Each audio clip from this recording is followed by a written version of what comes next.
என்ன தொப்புள் கொடி அறுத்தவ கொல்லவில்லையே.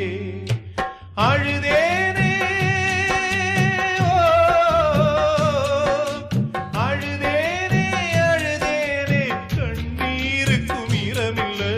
அப்ப யாரு அம்மா யாரு நானும் பார்க்கல. கண்ணீரத்தான் கண்டேன் அம்மா தாய்ப்பால் பார்க்கல.